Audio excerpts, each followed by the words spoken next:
To spray or to splatter? That is the question. I hope I actually answer this for you on my Monday, Mix It Up Monday. This is the second Monday of the month, and we are using this sketch here created by Jennifer, who is Kay's mum on all her socials.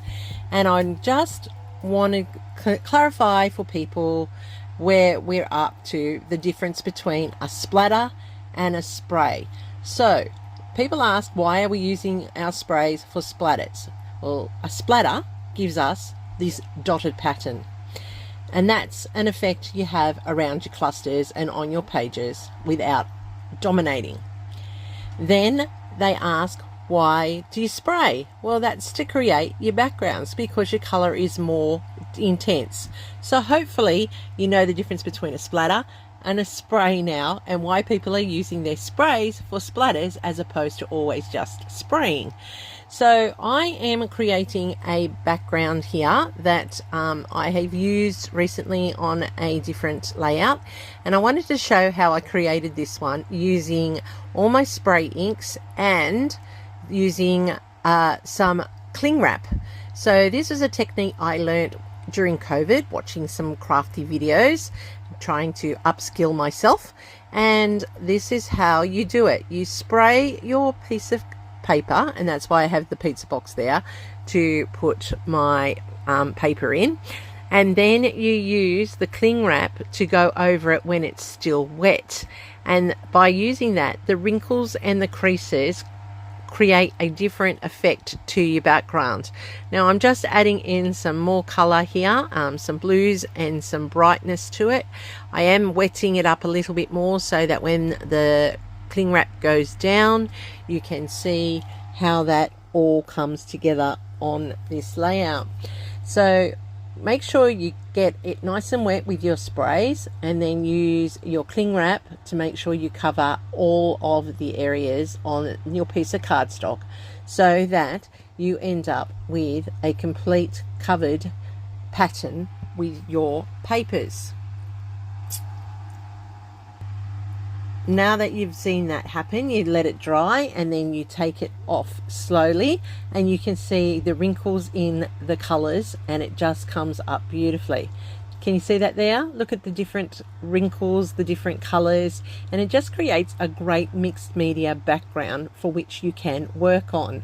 So I am now going to add in a further bit of mixed media, and I'm going to use this stencil, and I'm using some textured paste to here, and I'm putting that through, and that's going to create that part on the sketch which you see that Jennifer has done through the middle.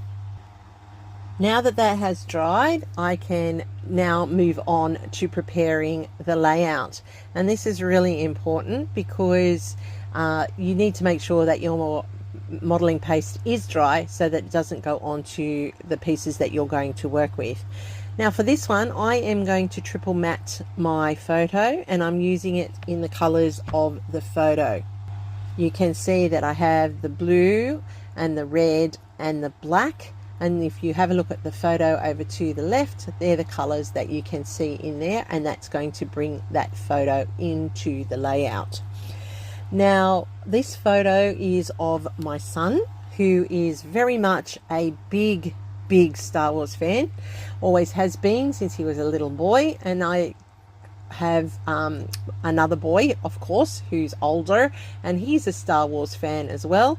And then it all comes from my dad, who was the biggest Star Wars fan out there, and he I remember being a little girl and going to see the Star Wars movies at the drive-ins and at the movies with my dad, who absolutely loved the original movies, and so it has been a legacy that's passed on to my boys and very much into the family. So every time we find any Star Wars displays or Lego displays made into Star Wars displays, we stop and get a photo. And this one was a Christmas photo that was taken when my son here was about, I'd say he would have been about 11, and we were in the city at Myers, and they had a big Lego display, and he gracefully at that time allowed me to take a photo of him. That doesn't happen so much anymore. Okay, now I am going to build my title, and my title does say Lego C. So I play on the word legacy, and I've got the Lego C. I know, a little bit sad with that pun, but that's okay. So I am layering up my title here, and it too is using the 3 colors that I have utilized in the matting of my photo. So it brings it all in together and makes it all work nicely. All right, so now that I've done this part, I can actually start constructing the layout and putting it all together. Just remember when you're doing these type of things that you use your blade to cut it nicely, and it will do about 3 or 4 layers before it becomes an issue. So don't be afraid to mat and mat and mat and cut after each matting. So I'm just going to put in the little hyphen in between here just to make it stand out, and there's my title, Lego C. So I'm going to use the photo here. I'm going to put it up on foam. I want it up off that layout, and then I have a little R2D2 which I have cut out with one of my dies, and that's always a good thing to have these extra tools to our advantage when we need them. Alright, I am putting on some craft foam here at the back of the photo so that it does go into play and sits nicely on the layout. This is important when you do mixed media, that you give it a solid base to cling to your mixed media background. I will use tape and glue to pull it together and hold it into place. You will see that I will often double tape, triple tape, and then glue, and that's because I don't want it to come off in the future. I always use this tacky glue. I like this tacky glue. It allows me to manipulate around if I have to without drying until I'm really much let it sit for 24 hours. Alright, so I'm now putting down my title, which I'm going to put in underneath R2, and then I'm going to put R2 over the top, and then I will be pretty much done with this layout based on the sketch. I've pretty much followed it as Jennifer had there, but of course, you know me, I cannot have my layout sitting there without an edge or a finish to the border. So after I tuck in these flowers, and I'm going to play with the flowers, they're stars. How did I get flowers out of stars? Goodness knows. Anyway, so after I've tucked in the stars, you can see that I'm going to use my black leftover scrap, and I'm going to cut 4 1/4 inch width by 12, and I'm going to use that to build my frame. So I just lay down my tape along the edge, exactly along the edge, and then I'm just going to build it up nicely. Now, the day I made this layout, everyone, I can tell you it was 44 degrees here. It was terribly hot, so hot that everything was over tacky, over sticky. You'd think it would be drying out, but no, it had the opposite effect. Everything was runny. It was like super tacky on the tape here, as you can see, and so I was making sure that I'm getting everything stuck so that I don't have pieces coming up because of the weather and the deterioration to the adhesives.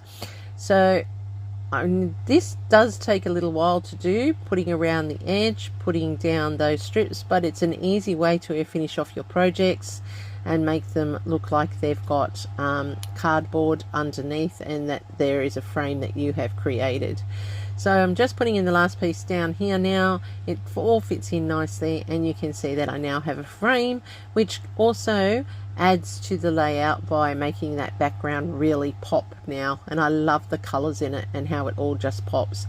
Alright, so there's my title in place. Now I can put my stars into place, and I will glue those in. I will pop some up on foam because I want them to be multi-dimensional, and you will see the dimensional in the close-ups really much so, because when I go outside, which is a silly mistake, to take the photos, it is extremely sunny outside, extremely, like beyond belief sunny, and it will throw a shadow and you will see it. And so I do apologize that you see the shadow on it, but unfortunately I can't do anything about that at this particular stage because of the weather.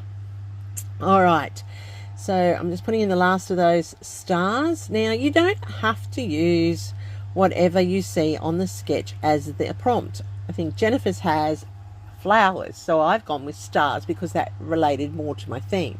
You could have flowers if that was the right one. You could have arrows, you could have geo tags, whatever it is that suits the theme of your page. You can manipulate the sketch and utilize the features that best match your photo and your theme.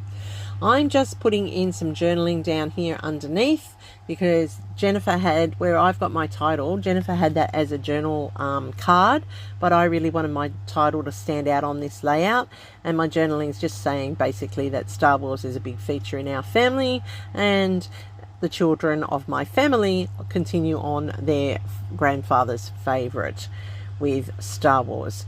So that's basically my journaling in place there. I don't need to do too much more to this layout for it to be complete.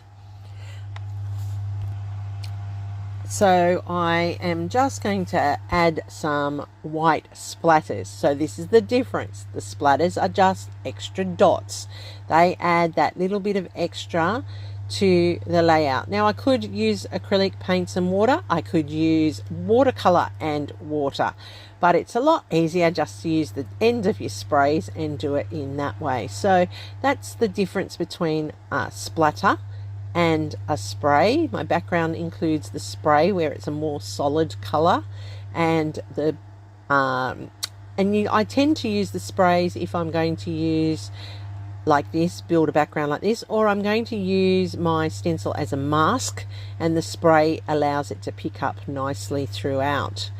So I'm just added some white and some black splatters just to follow on with the theme of the layout, and there you have it. So that's a wrap for this Mix It Up Monday. Thank you, Tara, once again for coordinating for us. Thanks, Jennifer, for the great sketch to work with, and I'm hoping that I've done something here to encourage you to get out your mixed media and play. Also, to give me a thumbs up if you like what I've done.